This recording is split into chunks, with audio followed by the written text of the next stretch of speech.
अस्सलाम वालेकुम नाज़रीन, प्रोग्राम दिन भर में आप खुशामदीद कहते हैं। मैं हूं आपकी मेज़बान शहरबानो आवान। प्रोग्राम के आगाज़ में हम बात करेंगे गज़ा बोर्ड ऑफ पीस माहिदे में पाकिस्तान की शिरकत और उसके मकासद के हवाले से। आपको बताएंगे कि डेवोस में आलमी इक़्तिसादी फोरम के सालाना इजलास के मौके पर गज़ा बोर्ड ऑफ पीस माहिदे पर बाज़ाब्ता दस्तखत हो गए, जिसमें पाकिस्तान के वज़ीर आज़म शहबाज शरीफ समेत मुख्तलिफ 20 ममालिक ने हिस्सा लिया। अमरीकी सदर डोनाल्ड ट्रंप ने तकरीब से खिताब करते हुए कहा कि बोर्ड के तमाम ममालिक के साथ मिलकर काम जारी रखा जाएगा और हमास को लाजमी गैर मुसल्लह होना होगा, वरना सख्त कार्रवाई की जाएगी।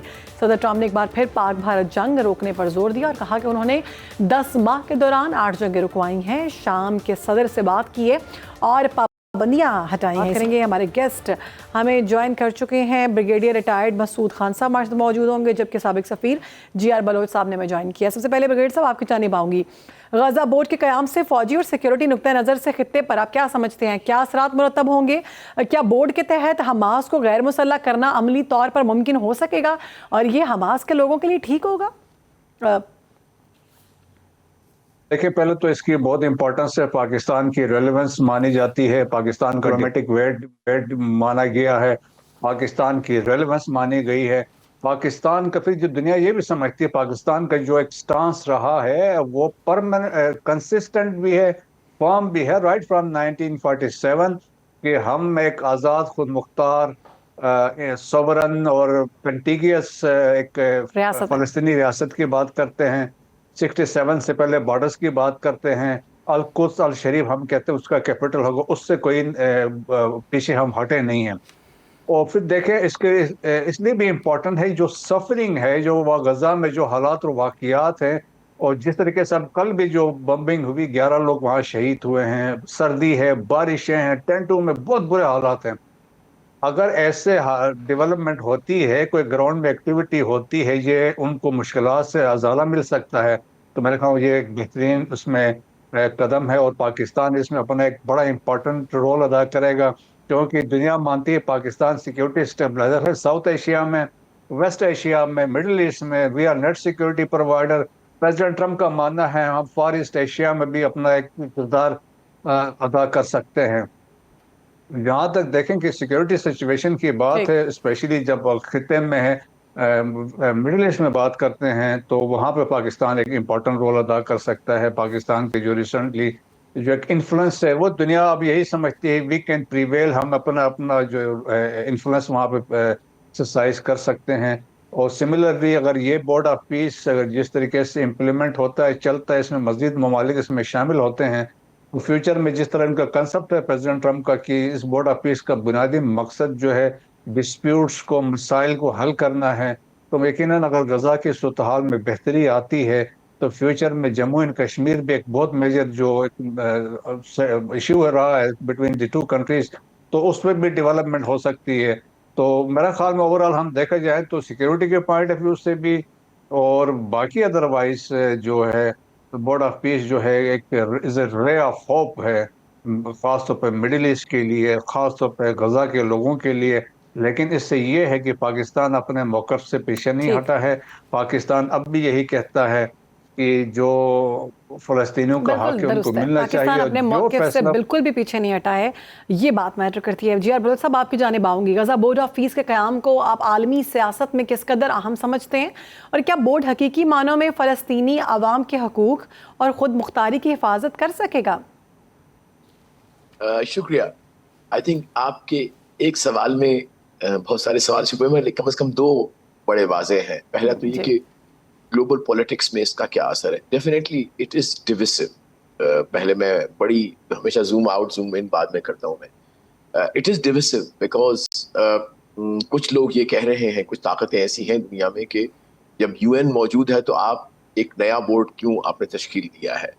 लेकिन उसके भी प्रोज एंड कॉन्स हैं कि क्यों UN अभी तक जो है वो मुअस्सर नहीं हो सकी या नहीं जंग बंदी पे उस पर करवा सकी उसको प्रैक्टिकली इन गज़ा या दुनिया के दूसरे जो कॉन्फ्लिक्ट जोन्स हैं, कश्मीर का जिक्र अभी हुआ, तो एक लिहाज से सो globally definitely it is kind of contour of the new world order which we are going to see, either see or it will fold or unfold. That is what seems to me उसकी एक झलक है। ये मुख्तसर जवाब आज के लिए बेहतर है। सेकंड, जो आपने कहा कि क्या वो अमन कर सकेगी, नहीं, देखिए अमन को इंश्योर करने के लिए तमाम पार्टीज को बात करना पड़ेगी। तो अब एक टेबल बिछाई गई है। अब कुछ लोग जो कि बज़िद हैं कि जी पाकिस्तान इसका हिस्सा नहीं बनना चाहिए था, और इसलिए कि वो मंतकी नहीं सोच रहे कि इस वक्त हमें जो थे उन 2 मिलियन फलस्तीनियों की जान बचानी थी, और यही दुनिया ने कहा, यही सब लोग कह रहे हैं, तो वो जान बच गई और अब रास्ता निकालना है।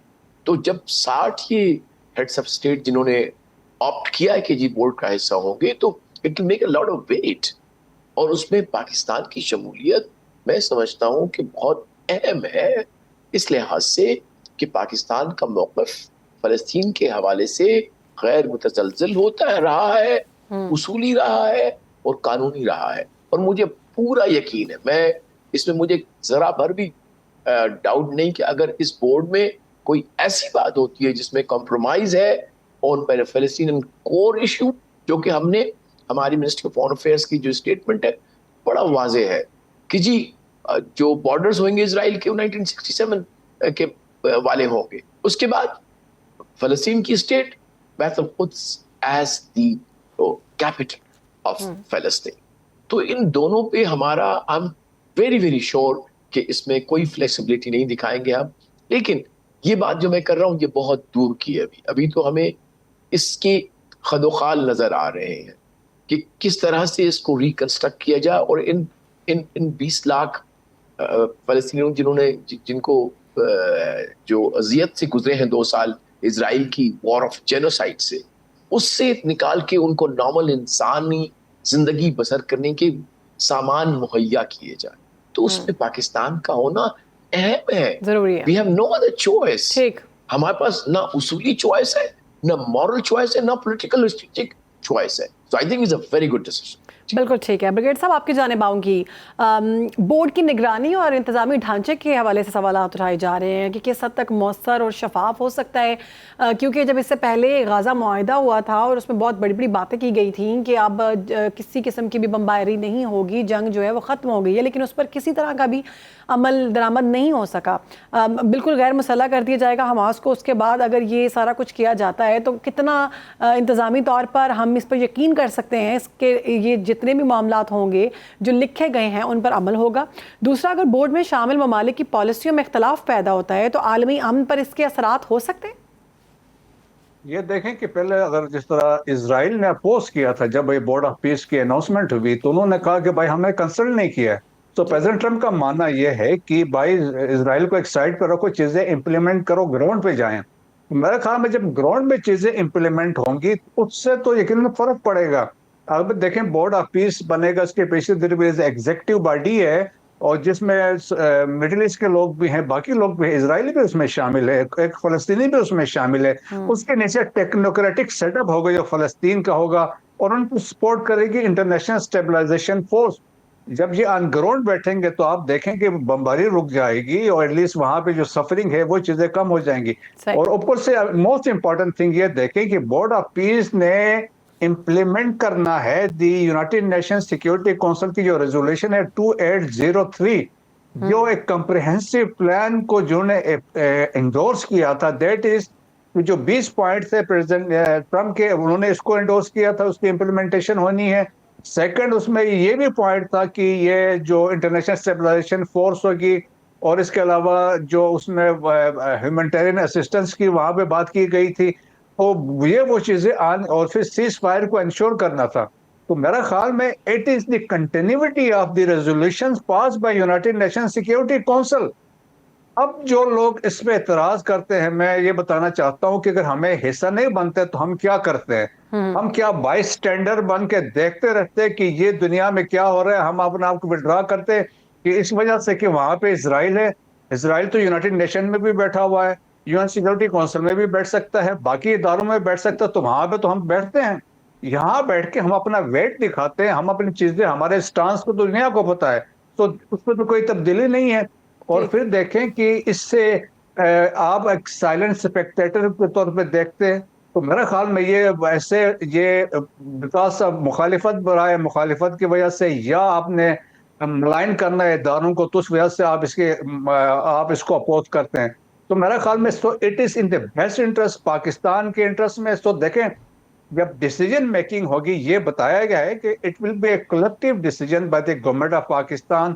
پولیٹیکل لیڈرشپ ڈیسیجن لے گی, پارلیمنٹ کو بھی آن بورڈ لیا جائے گا, اور اس کے علاوہ دیکھیں نیشنل انٹرسٹ کو پروٹیکٹ کیا جائے گا, but at the same time aspiration of فلسطینی عوام کو مد نظر رکھ کے کیا جائے گا. So there will be no compromise, rather we will be defending and advocating جو فلسطینیوں کا ہے. آج یہ اگر سکسیسفل ہو جاتا ہے, لائکلی ہے, since president Trump will be chairing the board of peace, تو کل جموں اینڈ کشمیر بھی اس پہ ریس ہو سکتا ہے. تو میرے خیال میں بہت امپورٹنٹ موو ہے, اور پاکستان کی ریلیونس بھی ہے, اور پاکستان اپنا آپ کو یہاں پہ بیٹھ کے اپنا منوا سکتا ہے کہ پاکستان از اے مڈل پاور. بے شک, اور یہ تو دنیا کو پتہ بھی ہے. ٹھیک ہے جی عبدالرؤف صاحب, آپ کی جانب آؤں گی. مشرق وسطیٰ میں امن کے لیے عالمی تعاون فنڈز کی شفاف تقسیم کس حد تک یقینی بنائی جا سکتی ہے, اور مستقبل میں بورڈ کی ناکامی کی صورت میں خطے میں دوبارہ تشدد کے امکانات موجود ہیں؟ سینارو بلڈنگ پہ جائیں گے تو ہم بہت آگے چلے جائیں گے. صرف ایک تصحیح کر دوں جو کہ آپ کے دو کوشچنز میں تھی کہ حماس کو ڈسارم نہیں, اس طرح نہیں ہے. ایکچولی حماس کے ساتھ ان کی نیگوسیشن چل رہی ہیں. انہوں نے کہا ہے کہ ایک جب اسٹیبلشڈ ہو جائے گی اتھارٹی جو کہ لیگل ہوگی اور ایکسیپٹیبل ہوگی پیلسٹینین کو جو غزہ میں رہتے ہیں, ہم یہ سیکورٹی پھر پوری ان کے حوالے کر دیں گے. دیٹ از دا نوانس جو اسکیم کے اندر بھی اسی طرح سے. یہ اس طرح نہیں کہ ہم کوئی خدا نخواستہ جا کے اس کو سرنڈر کروائیں گے, which will not be acceptable obviously.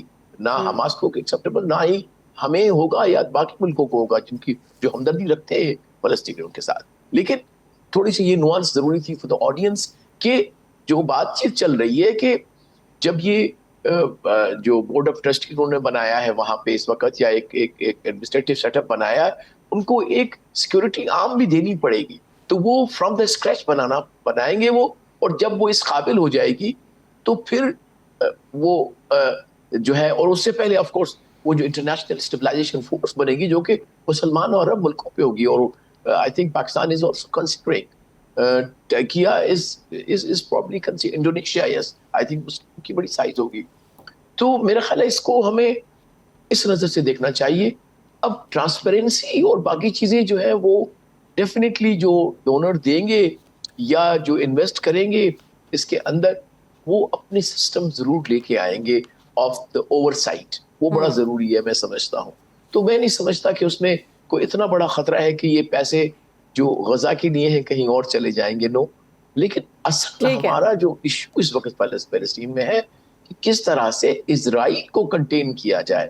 اس کے لیے امریکہ کو اور خاص طور پر پریزیڈنٹ ٹرمپ کو اپنی جو جس طرح اس کی شخصیت ہے اور استعمال کرتا ہے اس شخصیت کو, اس کا استعمال برقرار رکھنا پڑے گا. جب بالکل برقرار رکھنا پڑے گا. اور اس میں سب سے ضروری چیز یہ ہے کہ پاکستان سمیت دیگر ممالک کی شمولیت سے خطے میں استحکام جو ہے نا وہ واپس ہے. بہت شکریہ. ہمارے گیسٹ ہمارے ساتھ موجود تھے جی عبدالرؤف صاحب, بریگیڈیئر ریٹائرڈ مسعود خان صاحب ہم سے بات کر رہے تھے. آگے بڑھیں گے, آپ کو بتائیں گے کراچی ایک بار پھر ملکی سیاست کے مرکز نگاہ بنا ہوا ہے, اور ایم کیو ایم پاکستان کے رہنما اور وفاقی وزیر مصطفیٰ کمال نے 18ویں آئینی ترمیم کو کراچی کے مسائل کی جڑ قرار دیتے ہوئے کہا کہ اس ترمیم کے تحت شہر کے عوام کی نسل کشی ہو رہی ہے, اور کراچی وہ نہیں رہا کبھی روشنی اور موقع کی علامت تھا. آئے روز کے سانحات, آگ, حادثات اور بنیادی سہولیات کی کمی نے شہر کو سوالیہ نشان بنا کر رکھ دیا ہے. مصطفیٰ کمال کا کہنا تھا کہ مسئلہ الزامات کا نہیں بلکہ شہریوں کی جان و مال کے تحفظ کا ہے. انہوں نے سندھ حکومت پر شدید تنقید کرتے ہوئے کہا کہ جب بھی کراچی کے مسائل کی بات کی جاتی ہے تو ماضی کے واقعات کا حوالہ دے کر بات ٹال دی جاتی ہے. ان کا کہنا تھا کہ کراچی میں بچوں کو گٹروں میں گر کر مر جانا, عمارتوں میں آگ لگ جانا, افراد کا جل جانا معمول بن چکا ہے. مزید انہوں نے گفتگو کیا, یہ وہ دیکھ لیتے ہیں. کر دیا اپنی اس ریاست نے, اس حکومت پاکستان نے ہمیں کن لوگوں کے حوالے کر دیا جو ہر قتل پہ اس کو جمہوریت اور آئین اور الزام لگا کر اس کو ڈیفینڈ کرتے ہیں. یہ کھلی جمہوری دہشت گردی ہے. اور آج ہمیں سارا کراچی ہمیں کہتا ہے کہ تم لوگ کچھ نہیں کر رہے. क्या करें? ये शहर जितना पोटेंशियल वाला है, इसके पोटेंशियल को देखते हुए ये किसी इस जैसे सूबाई एडमिनिस्ट्रेशन के हाथों में नहीं दिया जा सकता। फेल हो गए ये गुफ्तगू आपने मुलाहिजा की है। कराची जल रहा है, जराइम और हादसा बेकाबू हो चुके हैं और MKM का बड़ा धमाका, बढ़ती तबाही के बाद कराची को वफाक के मातहत देने का मुतालबा भी किया गया है। इसी पर बात करेंगे। हमारे गेस्ट हमें ज्वाइन कर चुके हैं।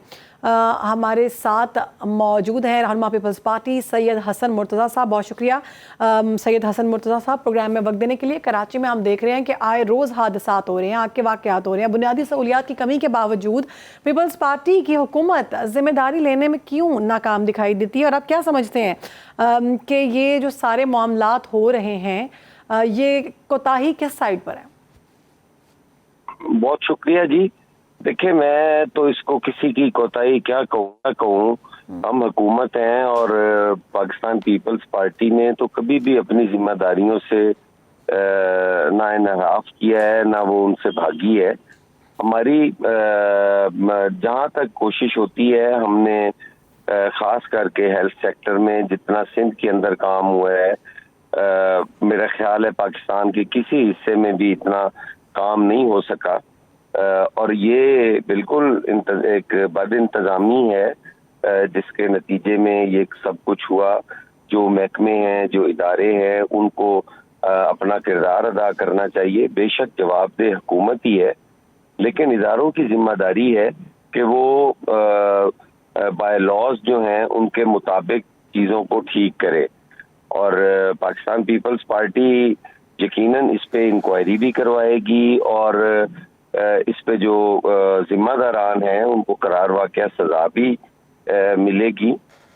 किसी की जानों का जो नुकसान है उसका अजाला पैसे नहीं हो सकते। उनकी कंपनसेशन के नाम पे हमेशा ये ऐलानात होते हैं। मैं नहीं समझता कि वो नुकसान उससे पूरे हो सकते हैं। कई माओं की गोदें उजड़ जाती हैं, कई घर उजड़ जाते हैं और किसी जगह कोई वाहिद कफील होता है। ये एक बहुत बड़ी तादाद है जो इंतहाई काबिले मुजम्मत है, इतनी अमवात का होना। और पाकिस्तान पीपल्स पार्टी जिस तरह आप कह रहे हैं इस तरह नहीं है। हसन मुर्तज़ा साहब, मुस्तफ़ा कमाल साहब का कहना है कि 18वीं तरमीम के तहत हमारी नस्लकुशी हो रही है, लिहाजा वफाकी हुकूमत आर्टिकल 148 के तहत कराची को वफाक का हिस्सा करार दे और इससे हमारे मामला जो है ना हल होंगे। आप इससे कितना मुत्तफिक हैं? मुस्तफ़ा कमाल साहब बड़े काबिल एहतराम हैं। उन्हें अगर शुक्र अल्हम्दुलिल्लाह कि उन्हें नस्ल कशी का ख्याल आया और उन्होंने इस पे कहा। और जो कुछ अरसा पहले मुस्तफ़ा कमाल साहब कहते रहे और निशानदेहियां करते रहे कि कौन नस्ल कुशी करता रहा है और किसने कराची के अमन को तबाह किया है, कौन उसका जिम्मेदार है, आज अगर शायद उन्हें उनका एक दफा फिर नेशनलिज्म जागा है तो वो काबिल तारीफ है। होना चाहिए अपनी कौम के लिए, अपनी नस्ल के लिए आदमी को आवाज बुलंद करनी चाहिए। लेकिन वो इतना जल्दी जो है वो नस्ल बदल लेना और अपने ख्यालात बदल लेना, मैं नहीं समझता कि वो दुरुस्त चीज है। वफाक के आइन और कानून अगर ये इजाजत देता है तो यकीनन वफाक के पास चला जाना चाहिए कराची, और अगर आइन नहीं इजाजत देता तो ये मुतालबा एक मज़ाइका खेज तो कहा जा सकता है, लेकिन इसमें हकीकत कोई नहीं है। ठीक, हसन साहब, 18वीं तरमीम को ख़त्म करने के मुतालबे पर पीपल्स पार्टी का क्या मौक़िफ़ है? क्या आप इस हवाले से शहरियों की हिफाजत और तरक्की के लिए कोई मुतबादिल हल पेश कर रहे हैं? देखिए, 18वीं तरमीम के अंदर मेरा ख्याल है सूबों को हकूक मिले हैं, किसी से छीना नहीं गया। हाँ, उस पर यह कहा जा सकता है कि किसी जगह पे वो जो वसाइल की NFC अवार्ड की और 18th अमेंडमेंट में जो सूबों को सूबाई खुद मुख्तारी मिली, उसके असरात समरात जो हैं वो निचली सतह पे नहीं ट्रांसफर हो सके होंगे, कहीं कमी रह गई होगी। लेकिन अफसोस के साथ कहना पड़ता है कि पूरे मुल्क के अंदर सिर्फ सिंध सूबा है जहां पर आज भी बल्दियाती نظام حکومت موجود ہے، باقی کسی جگہ پہ بھی نہیں ہے. اچھا. تو کمی کوتاہی یقیناً کہیں نہ کہیں ہوتی ہے.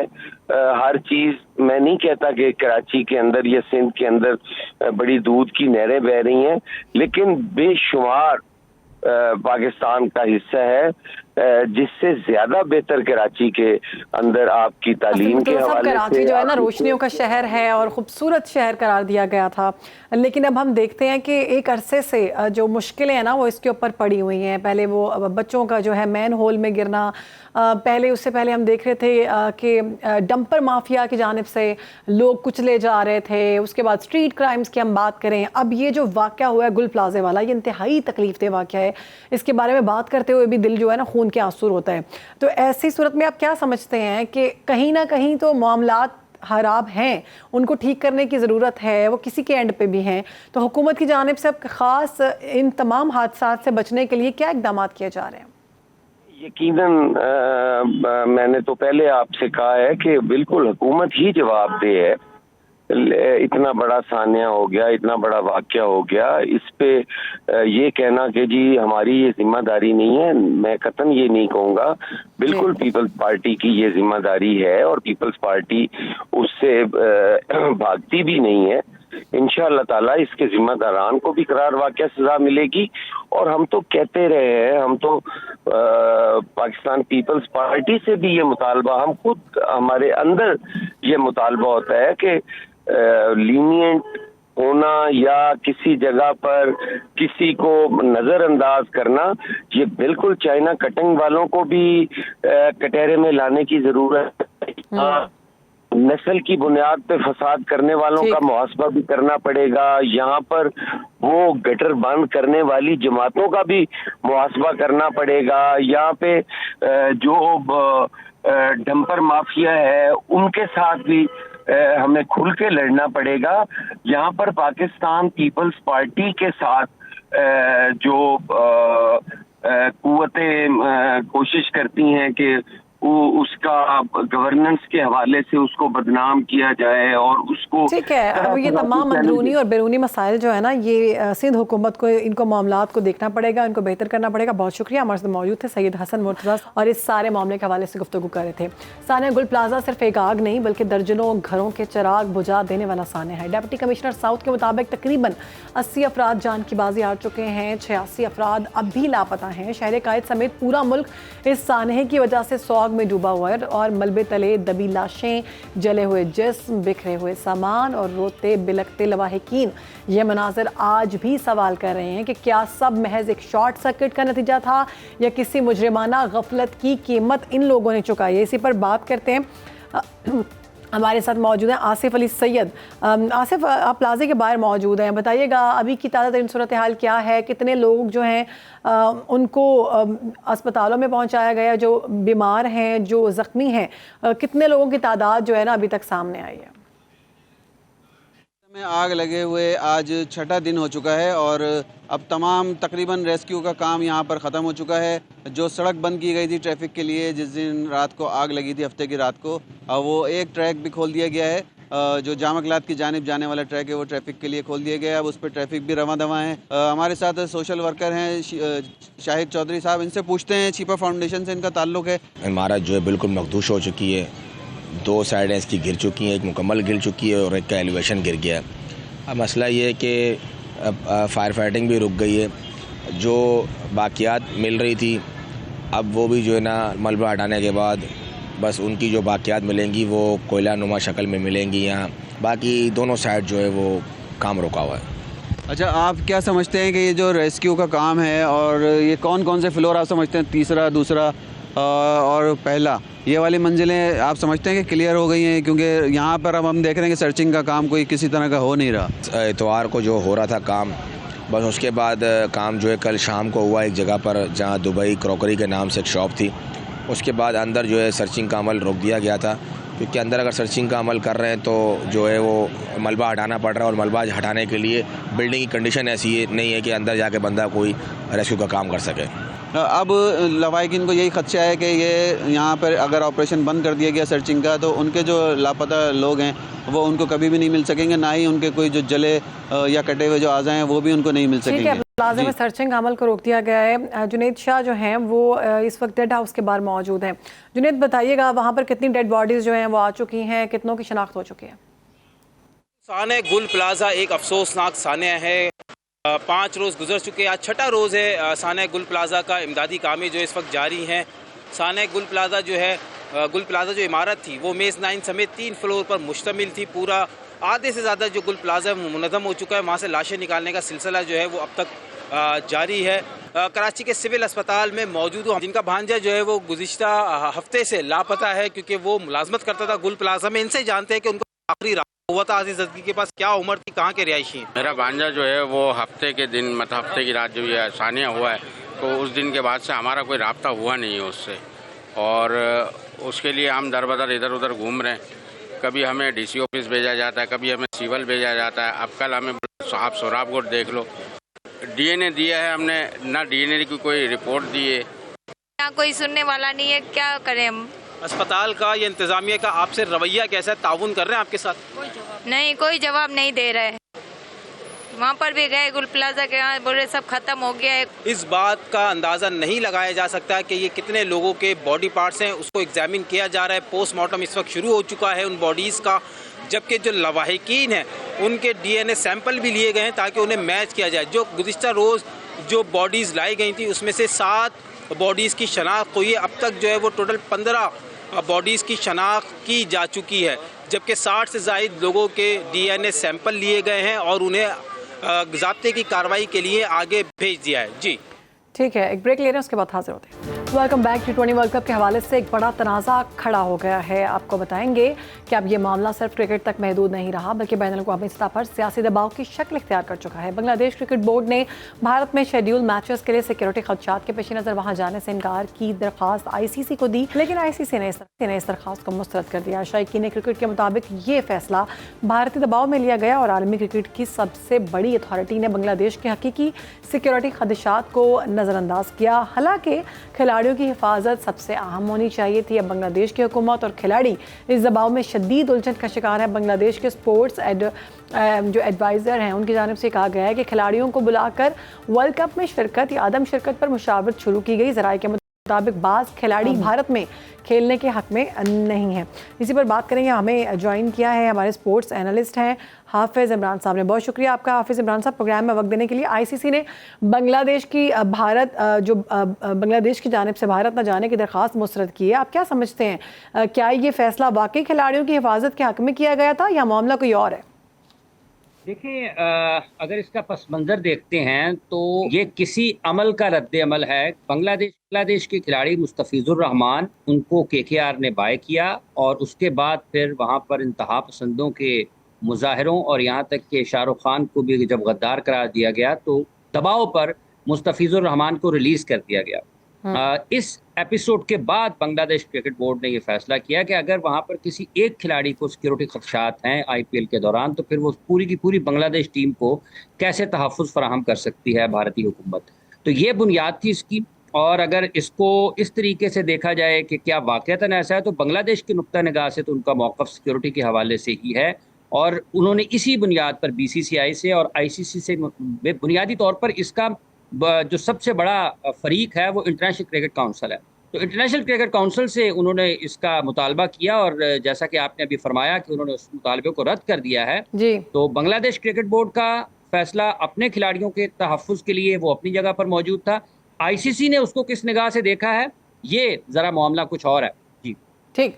अच्छा इमरान साहब, आप क्या समझते हैं बांग्लादेश के खिलाड़ियों की सिक्योरिटी खदशात को ICC ने संजीदगी से नहीं लिया, और दूसरा पाकिस्तान के बाइकआउट के इम्कानात से पेश नज़र बैन अल-अक़वामी क्रिकेट पर इस तनाज़े के मुमकिन असरात क्या हो सकते हैं? देखिए, एक तो ये कि ICC का अपना किरदार इस सारे मामले में मशकूक हुआ है। उसकी वजह क्या है? वजह यह है कि पाकिस्तान इस T20 वर्ल्ड कप के 2 ममालिक हैं मेज़बान, एक श्रीलंका होस्ट कर रहा है और उसके साथ इंडिया होस्ट कर रहा है। पाकिस्तान एक ऐसा मुल्क है जो अपने मैचेस श्रीलंका में खेलेगा, इंडिया नहीं खेलेगा। उसकी क्या वजह है? उसकी वजह भी सिक्योरिटी खदशात ही हैं। और 2025 की चैंपियंस ट्रॉफी सारी टीमें पाकिस्तान आकर खेल रही थी, इंडिया नहीं आया था। उसकी क्या वजह थी? वजह सिक्योरिटी खदशात थी। تو اگر کوئی لوگ یہ دلیل پیش کرتے ہیں کہ باقی تمام ٹیمیں انڈیا میں کھیل رہی ہیں تو صرف بنگلہ دیش کو ہی سیکیورٹی خدشات کیوں لاحق ہیں، تو اس کے لیے ایک دلیل یہ ہے کہ اگر ساری ٹیمیں انڈیا میں کھیل رہی ہیں تو پاکستان کو سیکیورٹی خدشات کیوں لاحق ہیں، پاکستان کے میچز کیوں سری لنکا میں ہو رہے ہیں؟ اور اسی بنیاد پر اگر 2025 کی چیمپئنز ٹرافی میں جب پاکستان اس کا میزبان تھا تو ساری ٹیمیں 2025 کی چیمپئنز ٹرافی پاکستان میں آ کر کھیل رہی تھی، صرف انڈیا نہیں آئی تھی، تو انڈیا کو ہی کیوں سیکیورٹی خدشات لاحق تھے؟ تو اگر آپ اس ایک مثال کو سامنے رکھیں اور آئی سی سی کے اس ایک فیصلے کو سامنے رکھیں کہ اگر آئی سی سی 25 کی چیمپئنز ٹرافی میں انڈیا کو انٹرٹین کر سکتا ہے، 26 کے T20 ورلڈ کپ میں پاکستان کو انٹرٹین کر سکتا ہے کہ وہ سری لنکا میں کھیلے، تو اسی ایک بنیاد پر پھر وہ بنگلہ دیش کو کیوں انٹرٹین نہیں کر سکتا؟ تو آئی سی سی کا دوہرا معیار اس معاملے میں سامنے آیا ہے، اور آئی سی سی جس کے بارے میں مائیکل ہولڈنگ دنیا کے عظیم کھلاڑی انہوں نے کہا تھا کہ یہ تو ایک ایونٹ مینجمنٹ کمپنی بن کر رہ گئی ہے، تو اس ایونٹ مینجمنٹ کمپنی کی ساخت اس وقت داؤ پر ہے، اور اس کا ساتھ بھرپور طریقے سے وہ تمام بورڈ ممالک دے رہے ہیں جو وہاں پر موجود تھے، اور کس طریقے سے آپ نے اس کی ووٹنگ کی ہے۔ سیکیورٹی خدشات جس کو لاحق ہیں آپ نے اس کو مطمئن کرنا ہے، اگر آپ اس کو مطمئن نہیں کر پاتے ہیں تو پھر آپ ووٹنگ کی طرف جا رہے ہیں۔ تو سوال یہ پیدا ہوتا ہے کہ کیا Australia, England, New Zealand, South Africa, کیا انہوں نے یہ تمام حالات کا جائزہ نہیں لیا؟ کیا ان کو یہ علم نہیں ہے کہ دنیا میں کیا ہو رہا ہے؟ آج تو یہ ہو چکا ہے کہ آئی سی سی پر غلبہ ہے پیسے کا، اس پیسے کے غلبے نے کھیل کی ان عظیم روایات کو جو کہ آپ کو ہارمنی سکھاتی ہیں، جو کہ آپ کو متحد اور اتفاق کا سبق دیتی ہیں، جو آپ کو برداشت کا سبق سکھاتی ہیں، جو آپ کو مساوات اور برابری کا درس دیتی ہیں، ان تمام چیزوں پر، ان اصولوں پر، روایات پر غالب آ گیا ہے پیسہ، اور آئی سی سی کی آنکھیں بند ہیں، اس کی آنکھیں چندھا چکی ہیں اس تمام پیسے کے غلبے میں، اور یہ سب سے بڑا نقصان کرکٹ کی ان عظیم روایات کا ہو رہا ہے، اور اس کا مستقبل بھی داؤ پر ہے۔ اور جہاں تک تعلق پاکستان کا ہے، دیکھیں پاکستان نے ایک اصولی موقف اختیار کیا۔ اب تک میڈیا میں پاکستان میں یہ رپورٹ ہوا ہے کہ پاکستان کرکٹ بورڈ بھارت کے اس بنگلہ دیش کے اس معاملے میں بنگلہ دیش کے ساتھ رہا ہے۔ پاکستان نے بنگلہ دیش کے حمایت میں آئی سی سی اور بورڈ ممبرز کو خط بھی لکھا ہے، تو وہ کیا بورڈ ممبرز وہ سری لنکا ہے، افغانستان ہے، یا دیگر ممالک ہیں، انگلینڈ ہے، نیوزی لینڈ ہے، یہ تمام ممالک یہ نہیں جانتے کہ اس وقت کیا ہو رہا ہے؟ تو آپ نے کبھی کبھار آپ کے سامنے جب وقت آتا ہے تو آپ نے پیسے کی بجائے اصولوں کو اور روایات کو بچانے کے لیے آپ نے طاقت کو نظر انداز کرنا ہوتا ہے، آپ نے دولت کو نظر انداز کرنا ہوتا ہے۔ پاکستان کا موقف اس لیے بھی درست ہے بنگلہ دیش کا ساتھ دینا، کیونکہ عمران صاحب اس صورتحال سے آپ کیا سمجھتے ہیں مستقبل میں عالمی کرکٹ میں اگر ہم ذکر کریں تو ٹیموں کی سیکیورٹی اور سیاسی دباؤ کے توازن میں مزید کون کون سی چیزیں اب اس میں ایڈ ہو سکتی ہیں، کیا اثرات ہو سکتے ہیں، اور شائقین کرکٹ کے لیے یہ کتنا بڑا دھچکا ہے کہ اس طرح کے معاملات کو جب ٹھیک طریقے سے ٹیکل نہیں کیا جاتا؟ دیکھیں کھیل ایک سٹینڈ ہے، شائقین کرکٹ اگر بیٹھے ہوئے ہیں کسی ایک سٹیڈیم میں، تو کیا وہاں پر آپ کسی کو رنگ نسل کی بنیاد پر، کسی کو آپ وہاں پر کسی اور ایک ایسی طاقت کی بنیاد پر کہ یہ فلاں ملک کا ایک کھلاڑی ہے، یہ بہتر ہے، یہ فلاں ملک جو ہے زیادہ طاقتور ہے تو اس لیے اس کو کچھ رعایت دے دی جائے؟ تو وہاں پر تو ایسا نہیں ہوتا، وہاں تو تمام رنگوں کے، نسلوں کے، قومیت کے، مختلف زبانوں کو بولنے والے شائقین کرکٹ ایک ہی جگہ پر بیٹھے ہوئے ہیں۔ پھر تقسیم کر دیں نا آپ، اس میں بھی تقسیم کر دیں۔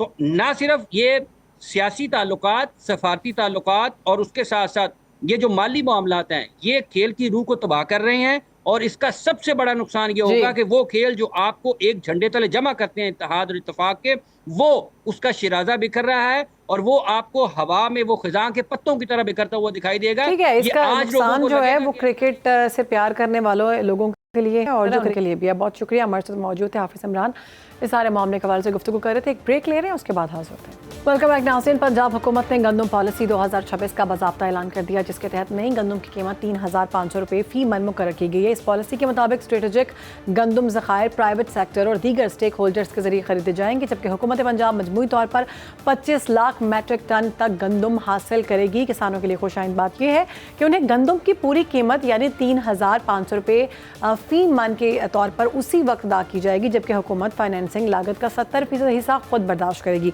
इसी पर बात करेंगे। हमें ज्वाइन किया है चेयरमैन ऑल पाकिस्तान किसान इत्तेहाद सैयद महमूद बुखारी साहब ने। बहुत शुक्रिया आपका वक्त देने के लिए बुखारी साहब। प्रोग्राम में पंजाब हुकूमत की नई गंदम पॉलिसी के तहत कीमत जो बताई गई है 3,500 रुपये फ़ी मन, आपके ख्याल में ये कीमत किसानों के लिए मुनासिब और मुनसिफाना है? और माजी को देखते हुए हुकूमत की तरफ से किसानों को कीमत मौके पर अदा करने का जो वादा है अमली तौर पर मुमकिन हो सकेगा? जी बिस्मिल्लाहिर्रहमानिर्रहीम, अल्लाहुम्मा सल्ली अला मुहम्मद। जी आपने पॉलिसी का जिक्र किया है हुकूमत पंजाब ने, ये मैं समझता हूँ कि बरवक्त फैसला तो लिया है, लेकिन एतमाद की फिजा जो है वो तब मुमकिन होगी जब इसके ऊपर अमल दरामद होगा। आपको याद दिलाता चलूँ कि पिछले साल भी मोहतरमा वज़ीर आला साहबा ने कहा था कि किसान भाइयों आप जी नुकसान नहीं होने दूंगी। और फिर उसके बाद हुआ ये कि प्राइवेट सेक्टर से कहा गया कि जी आप 3200 में गंदम खरीद करो। उन्होंने गंदम किसानों से खरीद की और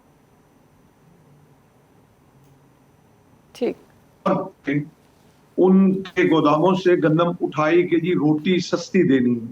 तो देखें शहबानों की जो पॉलिसीज होती हैं वो सालों पे मुहित होती हैं। इन्हें तो मैं डंग टपाओ पॉलिसी कहूंगा कि पिछली दफा भी किसान मारा गया और अब भी जो है वो हम इसको एतमाद के साथ नहीं कह सकते कि जो आज हुकूमत बात कर रही है, जो पॉलिसी दे रही है और उसका जो तरीकाकार वजह कर रही है कि प्राइवेट सेक्टर खरीद करेगा और फिर वो उसको सरकारी गोदामों के अंदर जो है वो बिला मुआवजा उसको रखेगा और सितंबर तक जो है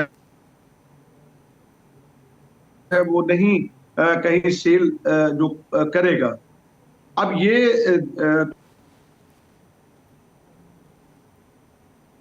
कामयाब होती, क्योंकि इससे पिछले साल आपको याद कराऊं कि EWR की जो है वो पॉलिसी का अनाउंस किया गया था।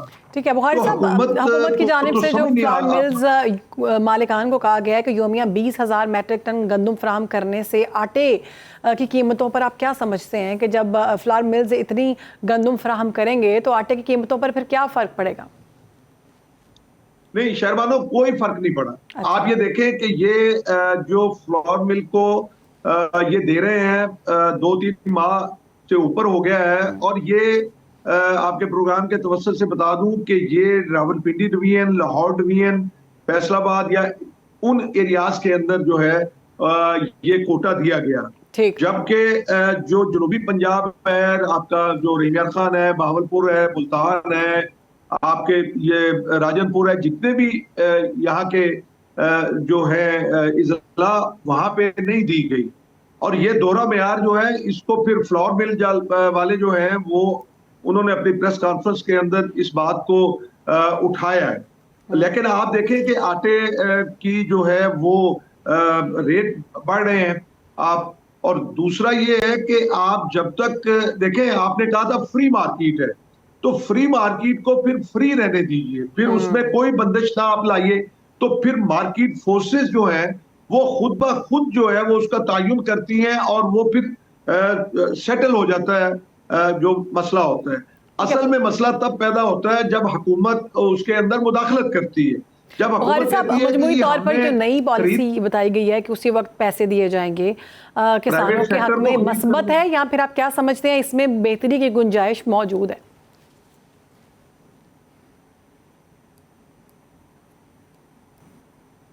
जी बुखारी साहब, क्या सवाल की?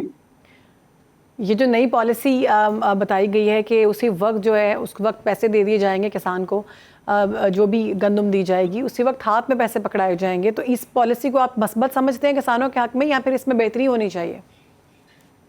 नहीं, इसमें देखिए ना, उसका इनको जो है वो पूरा जो इन्होंने प्रोग्राम बनाया है उस प्रोग्राम को सामने लाना चाहिए कि भाई किस तरह से ये खरीद करेंगे। आप देखें आपके मुल्क के अंदर जो है वो 3 करोड़ टन जो है वो गंदम मुतवक्के है, तो आपकी जो जरूरत है वो 2,80,000 2 करोड़ 80 लाख टन जो आपकी जरूरत है, आप अच्छा जो सरप्लस होगी फिर उसको कौन खरीद करेगा? 25 लाख टन तो पंजाब खरीद कर लेगा, 10 लाख खरीद करेगा, फिर इस तरह खैबर पख्तूनख्वा खरीद करेगा, 5 लाख टन बलूचिस्तान खरीद करेगा। लेकिन जो सरप्लस होगी ये 60 लाख टन के लगभग ये बनती है, जो गवर्नमेंट ने ऐलान किया कि प्राइवेट सेक्टर के थ्रू जो है वो खरीदा जाएगा। मैं समझता हूं कि इस बात के ऊपर प्राइवेट सेक्टर जो है वो किस हद ठीक है, बहुत शुक्रिया। हमारे साथ मौजूद थे जनरल पाकिस्तान के सान इत्तेहाद सैयद महमूद साहब, इस सारे मामले के हवाले से गुफ्तगू कर रहे थे। नाज़रीन, आज के प्रोग्राम से हमें दीजिए इजाज़त। पाकिस्तान और दुनिया भर की ताज़ा खबरों, तज्ज़ियों और हक़ाइक़ पर मबनी अपडेट्स के लिए आप हमारी वेबसाइट, जो कि आपको स्क्रीन पर नज़र आ रही है, और सोशल मीडिया प्लेटफॉर्म्स पर भी आप कॉन्टैक्ट कर सकते हैं। वहाँ पर जाकर आप तमाम ताज़ा तरीन खबरें जो हैं वो विज़िट कर सकते हैं, देख सकते हैं। आज के प्रोग्राम से हमें इजाज़त दे दें। इंशाअल्लाह कल आपसे मुलाकात होगी। ख्याल रखें।